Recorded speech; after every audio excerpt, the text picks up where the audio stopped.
Oh, wow. The feeling I got right after finishing this episode. Man, can I ever relate to what Spike went through in this story? Well, at least most everything.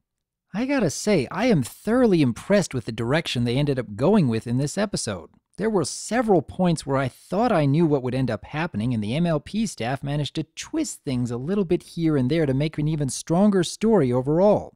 The way this episode begins, you wouldn't really think this was going to be a Spike-centered episode. Seeing all the Ponyville Pegasi going through their final bits of training and even the CMC talk about their role in carrying the Ponyville flag, it's rather surprising that this story is highlighting the #1 assistant.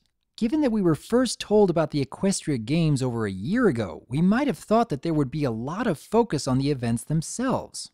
But I think that most everything presented in the story here really worked, while they still managed to show a little bit of the Equestria Games here and there. Now, I'd like to emphasize most everything went well, because there were a few points that just made me cringe. I will say that it is nice to see Spike getting treated like a savior without spending too much of the story on it. He gets a bit of royal treatment and even a couple of requests for an autograph, but thankfully this story isn't about letting fame get to your head. That would have been really easy for the writers to put together here, but would have gotten old really fast. Although putting Spike in the spotlight here made for an interesting story element. If Spike had been told months ago that he'd be lighting the flame in front of the crowd, I can believe that he would have been fervently practicing for this moment, gotten encouragement from his friends, and that would have made things at least a little easier. It makes for a much better scene when this situation is suddenly put on Spike's shoulders without any warning.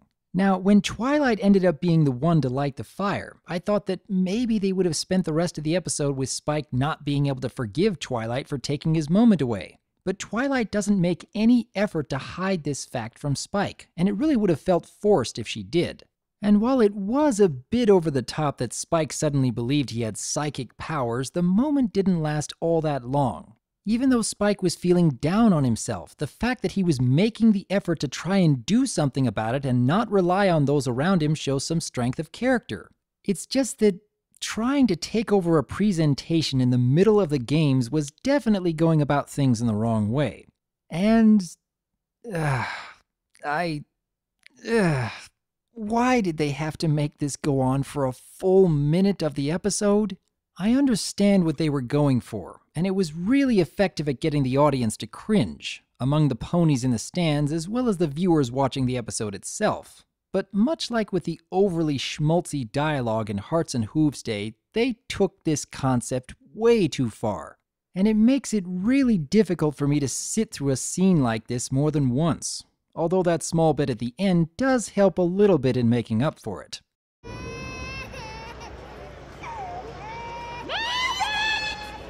But now that we've gotten that part out of the way, I love how they pulled everything together in the end. While I was watching these next scenes, I couldn't help but think of how much I can relate to Spike's feelings here.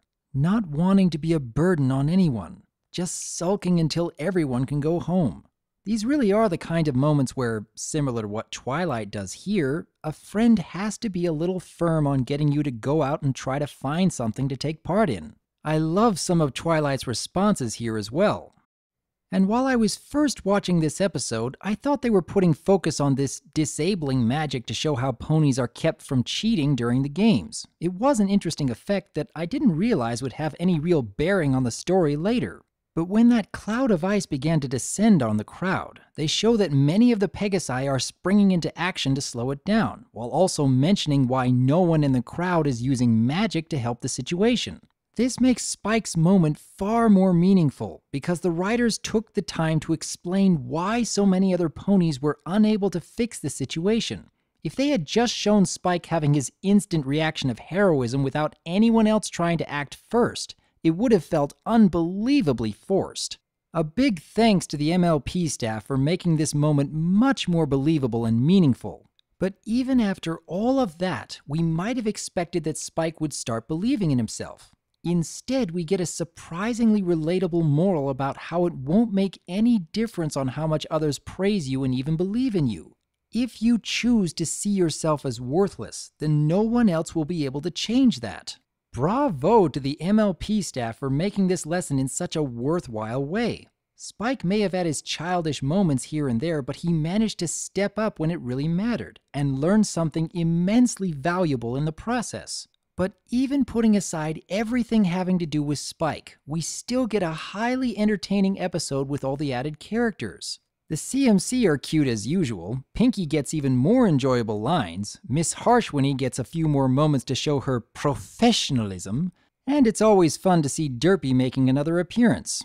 Even more than that though, we get a lot of interesting little tidbits in the backgrounds. Aside from the Griffins we saw back in Rainbow Falls, and the Saddle Arabians that we saw back in Magic Duel, we get another appearance of Prince Blueblood, which, come to think of it, I'm rather curious what would have happened if he and Rarity had accidentally bumped into each other during the episode. And then there's a couple of new ponies that I'm sure are being worked into new fan fictions as I speak. Always nice to see the world of Equestria being expanded upon, even if it is just in the background. I gotta say, Mr. Polsky, you have had a fantastic run with your writing this season. This is the third time you've managed to surprise me in these past few months. I hope that you'll be sticking around for Season 5 because you are setting the bar rather high. In the meantime, though, I would like to hear your thoughts. Given what we've seen of Spike before, do you think these turn of events are a welcomed addition to his character arc? Since we've been waiting to see the Equestria Games for over a year now, how do you think this episode measured up to your expectations? Do you have any favorite standout moments in this episode? I would like to hear your thoughts on Equestria Games, and for those of us who have trouble letting go of past failures, I would like to say, it doesn't matter, it's in the past. Yeah, but it still hurts. Oh yes, the past can hurt. But the way I see it, you can either run from it, or learn from it. I am Dr. Wolf, and I look forward to hearing from you. I gotta wonder whether Twilight was seriously considering Spike's request on time travel in that moment. I mean, she's done it before, so could be. Psst, here he comes now. Act casual. Sup?